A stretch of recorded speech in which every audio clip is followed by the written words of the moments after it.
Bonjour à tous. L'une des questions qui m'est le plus communément posée est la suivante. Pourquoi les femmes aiment les mauvais garçons? Vous savez, tous les hommes, ou presque, ont été élevés par une femme. Et cette femme, le plus souvent, leur a dit d'être gentils avec les autres femmes, de les respecter, de les traiter comme des princesses, avec délicatesse. Puis le jeune homme grandit en mettant toutes les femmes sur un piédestal. Il fait tout bien, comme lui a dit sa maman. Il est poli, courtois, respectueux, gentil. Mais il réalise en grandissant que les autres femmes répondent à sa gentillesse par du mépris. Elles voient sa courtoisie, sa politesse comme une faiblesse. Plus même, elles voient ça comme de la soumission. Et il réalise aussi que ces mêmes femmes adulent les méchants garçons, les bad boys, ceux qui n'ont pas écouté leur maman et qui ne connaissent ni la politesse ni la gentillesse, mais qui en revanche savent jouer avec les émotions des femmes, qui savent les faire rêver, qui savent les faire mouiller, comme diront certains. Les femmes deviennent folles en leur présence. Elles piquent des crises de nerfs lorsqu'ils ne répondent pas au téléphone. Elles font des dépressions lorsqu'elles se font larguer. Et elles ne rêvent que d'une seule chose, le revoir, pour encore un peu souffrir. Le sujet de l'attirance des femmes pour les mauvais garçons est assez peu abordé, pour ne pas dire tabou.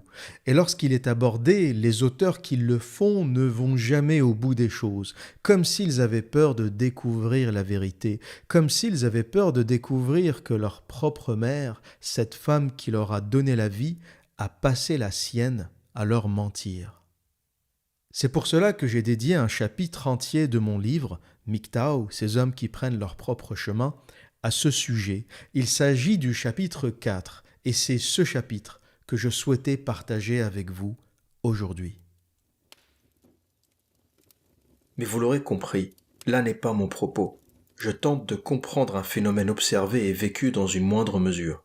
Mais cela étant dit, comment analyser et comprendre cette attirance des femmes pour certaines formes de violence? J'ai donc décidé de crever l'abcès et de m'intéresser de très près à l'hybristophilie, qui désigne d'une façon générale l'attirance des femmes pour l'hyperviolence. L'hybristophilie est un comportement anormal, où l'individu est sexuellement attiré par d'autres ayant commis un crime, vol, viol, meurtre. Dans la culture populaire, ce phénomène est connu sous le nom de syndrome de Bonnie and Clyde, le célèbre couple de criminels que Serge Gainsbourg a immortalisé dans sa chanson. Bon nombre de grands criminels, particulièrement ceux ayant commis des meurtres affreux, reçoivent en prison des courriers de femmes à caractère sexuel. Dans certains cas, les admiratrices se marient même avec eux. Ce phénomène s'affranchit des frontières et des époques.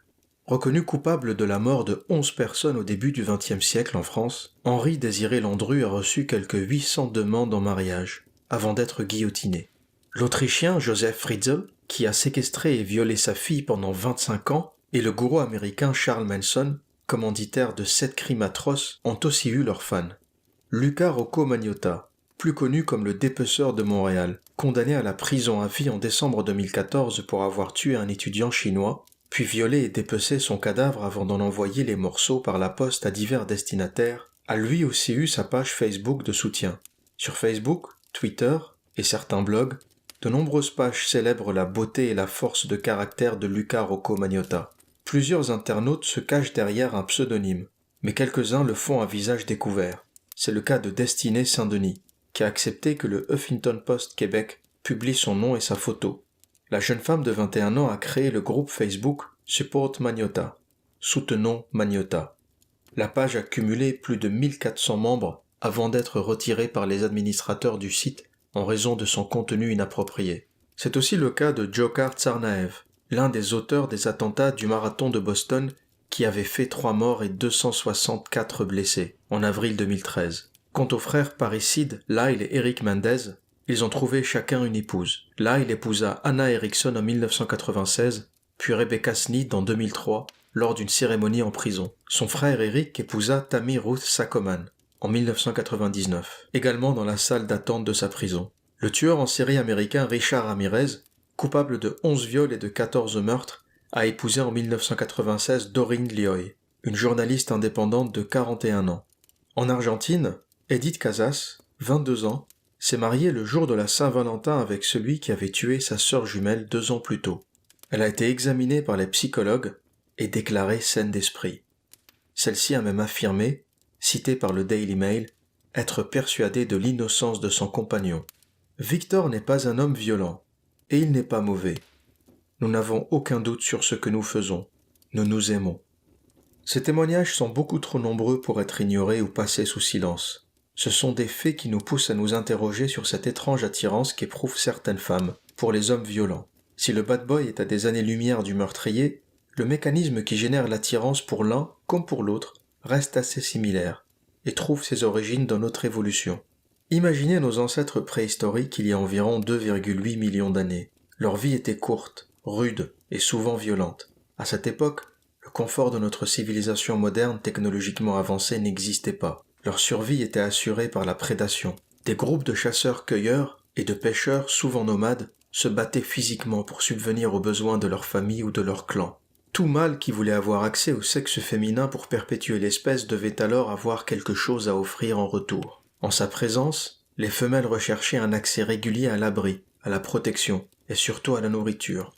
Le mâle devait donc être assez fort, courageux, voire violent, pour être en mesure de chasser, de tuer du gibier et de le transporter pour se nourrir sa famille et sa tribu. Il devait aussi avoir la capacité d'éliminer tout homme faisant mine de s'attaquer à son gibier dûment chassé, à ses terres, à ses enfants, ou convoitant indûment sa ou ses femmes. Ainsi, tout au long de la préhistoire, et bien après encore, les hommes forts et capables de violence étaient systématiquement choisis par les femmes pour la reproduction, car seuls ces hommes pouvaient assurer la survie de leur espèce, et aucun de nous ne serait présent aujourd'hui si les choses s'étaient passées différemment. Nous avons depuis bien évolué, et il n'est plus nécessaire de chasser son propre gibier et de le transporter sur plusieurs kilomètres pour se nourrir. À l'époque néolithique, vers l'an 12 500 avant Jésus-Christ, de petites communautés humaines se sont regroupées dans des villages permanents. Puis, elles ont développé l'agriculture, l'élevage, et enfin les arts du feu, notamment la poterie et la métallurgie du bronze. La sédentarisation a permis le développement de l'agriculture. Pour la première fois de leur histoire, des groupes d'hommes ont pu se nourrir, sans avoir à parcourir des kilomètres dans des environnements hostiles. Par la suite, grâce aux évolutions technologiques successives, les villages se sont transformés en cités, avant de devenir des civilisations prospères. Au milieu du XIXe siècle, la découverte des hydrocarbures a permis d'atteindre un niveau de prospérité et de richesse sans précédent. Grâce à cette énergie fossile, les hommes ont pu se chauffer en hiver, se déplacer et cuisiner facilement, et moins cher. Notre système économique est aujourd'hui essentiellement basé sur l'exploitation des hydrocarbures, et jamais l'homme n'aurait pu atteindre un tel niveau de richesse et de prospérité sans ce miracle énergétique. Cependant, ce confort récent ne s'est pas encore inscrit dans nos gènes, et même si, de façon consciente, nous connaissons notre évolution depuis la préhistoire, notre cerveau reptilien fonctionne toujours comme il y a 2,8 millions d'années. Nos pulsions primitives sont bien présentes, et quelques siècles d'abondance et de confort récents peinent à effacer des millions d'années de manque et de lutte pour la survie. Aujourd'hui, il est plus important d'être éduqué que d'être fort pour subvenir aux besoins de sa famille. D'ailleurs, il est évident qu'un informaticien gagnera mieux sa vie qu'un chasseur ou un guerrier. Mais en général, les femmes ont toujours envie dans leur subconscient le plus profond du chasseur-tueur, seul capable de leur sauver la vie, de les nourrir et de les protéger, elles et leurs enfants. Cela dit, il est aussi évident que la majorité des femmes modernes n'ont aucun désir de sortir avec un psychopathe tel que Ted Bundy ou Richard Ramirez. Mais encore une fois, si cela est évident au niveau conscient, toutes les femmes veulent voir un peu de la rudesse de l'homme des cavernes transparaître au travers de leur homme civilisé. D'ailleurs, ce même rapport des femmes à la violence se retrouve dans plusieurs cas de violence conjugale. Crazy Love, Amour fou, le livre de Leslie Morgan Steiner, dans lequel elle raconte les 4 années qu'elle a passées avec un homme violent, illustre parfaitement combien ce choix peut s'avérer dangereux et destructeur. Elle décrit avec précision sa relation avec un ex-mari qui a tenté de l'étrangler, qui l'a roué de coups de poing, qui lui a braqué un revolver sur la tempe, qui l'a balancé dans des escaliers en béton et l'a giflé régulièrement pendant 4 ans. Et pourtant, dès le début de leur relation, son compagnon lui avait envoyé des signaux d'alerte très clairs, qui auraient dû lui mettre la puce à l'oreille. Ainsi, une fois qu'alors qu'il faisait l'amour, bien avant qu'il se fiance, il l'a étranglée quasiment jusqu'à ce qu'elle s'évanouisse.